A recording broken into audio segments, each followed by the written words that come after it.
Bismillahirrahmanirrahim. Assalamualaikum warahmatullahi wabarakatuh.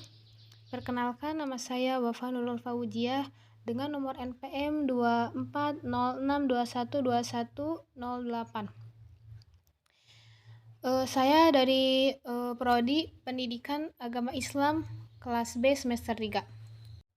Di sini saya akan menjelaskan mengenai dimensi manusia dalam pendidikan Islam dalam mata kuliah Ilmu Pendidikan Islam 2 yang diampu oleh Dr. Hajah Hilda Ainisi PMAG dan juga Dr. Hajah Neneng Nafisah MPDI.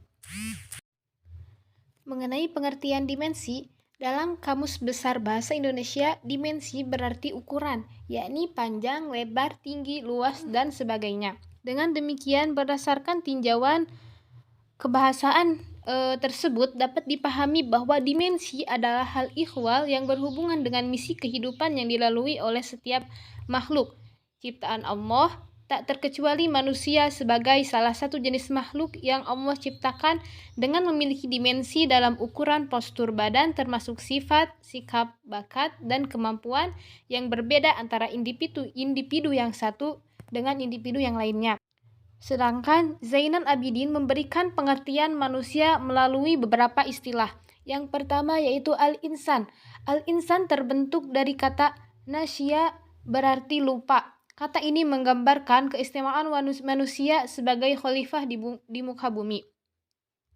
Kemudian al-bashar. Al-bashar yaitu bentuk jamak dari al-basharot yang berarti kulit kepala, wajah, dan tokoh. Maka manusia yaitu makhluk biologis serta memiliki sifat di dalamnya. Contohnya yaitu bahwa manusia itu makan, butuh minum, butuh hiburan, seni, dan sebagainya. Nah, berarti manusia sebagai makhluk sosial yang ditujukan pada seluruh manusia secara umum dapat melihat statusnya beriman atau kafir. Adapun istilah dalam Al-Quran meliputi istilah al-bashar, al-ins, al-insan, al-unas, al-annas, bani adam, al-nafs, al-aql, al-qalb, ar-ruh, dan al-fitrah. Dari keseluruhan istilah ini dapat disimpulkan bahwa dalam pandangan aspek pembentukan totalitas manusia yang secara tegas dapat dibedakan, namun secara pasti tidak dapat dipisahkan ketiga aspek tersebut dalam aspek jasmaniah, aspek nafsiyah, dan juga aspek rohaniyahnya. Selanjutnya yaitu bentuk-bentuk dimensi manusia. Zakiyah Darajat berpendapat bahwa ada 7 macam dimensi manusia yang perlu dikembangkan. Nah, ketujuh dimensi tersebut adalah dimensi akal, dimensi iman, dimensi akhlak, dimensi kejiwaan, keindahan, dan juga dimensi sosial kemasyarakatan. Dimensi fisik yaitu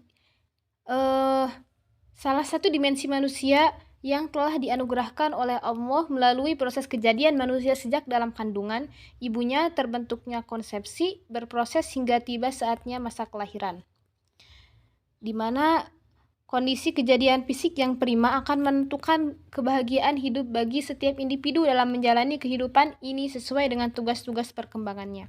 Kemudian dimensi akal. Dalam pandangan Islam, manusia merupakan makhluk yang paling sempurna kejadian dan penciptaannya bila dibandingkan dengan makhluk ciptaan Allah yang lainnya. Karena manusia telah dianugerahkan akal pikiran oleh Allah Subhanahu wa taala. Kemudian dimensi iman. Dalam dimensi iman, Allah menyuruh hambanya yang beriman supaya masuk ke dalam syariat Islam secara utuh dan menyeluruh. Bentuk ajaran Islam yang secara utuhnya adalah beriman kepada Allah, malaikat, dan Rasul-Nya. Al-Quran diturunkan kepada Nabi dan Rasul, qada baik dan buruk, serta hari kiamat. Selanjutnya dimensi akhlak. Secara etimologi, kata akhlak berasal dari bahasa Arab, kholak, bentuk jamak dari mufrad kholako, yang berarti budi pekerti. Nah, jadi sinonimnya adalah etika dan moral. Dalam dimensi ini, bahwa pendidikan anak dikenalkan dan dilatih mengenai perilaku atau akhlak yang mulia, seperti jujur, rendah hati, sabar, dan sebagainya. Kemudian selanjutnya dimensi kejiwaan. Dimensi kejiwaan merupakan bagian dari kondisi psikologis seseorang dalam menampilkan perilaku keseharian yang hanya dapat diukur melalui tindakan atau perbuatannya. Selanjutnya dimensi keindahan. Keindahan atau estetika merupakan salah satu bentuk dimensi utama manusia, karena manusia adalah makhluk ciptaan Allah yang terindah dan paling tinggi predikatnya apabila dibandingkan dengan makhluk yang lainnya. Dan yang terakhir ada dimensi sosial kemasyarakatan. Perkembangan sosial kemasyarakatan merupakan pencapaian kematangan dalam hubungan sosial kemasyarakatan. Dapat juga diartikan sebagai proses belajar untuk menyesuaikan diri terhadap norma-norma kelompok, moral, dan tradisi, meluburkan diri menjadi satu kesatuan, dan saling berkomunikasi dan bekerja sama.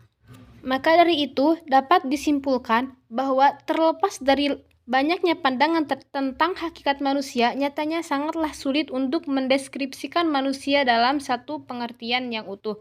Namun, di sini sebagai umat beragama kita sepakat bahwa manusia ialah sebaik-baik makhluk yang diciptakan oleh Sang Maha Pencipta.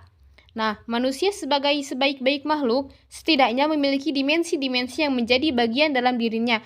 Dimensi-dimensi yang dimaksud ialah dimensi keindividualan, sosial, kesusilaan, dan keberagamaan. Sehingga menjadi peran pendidikan untuk mengembangkan dimensi-dimensi tersebut untuk mewujudkan manusia seutuhnya. Cukup sekian dari saya, mohon maaf bila banyak kesalahan. Wabillahi taufiq wal hidayah, waridho wal inayah. Wassalamualaikum warahmatullahi wabarakatuh.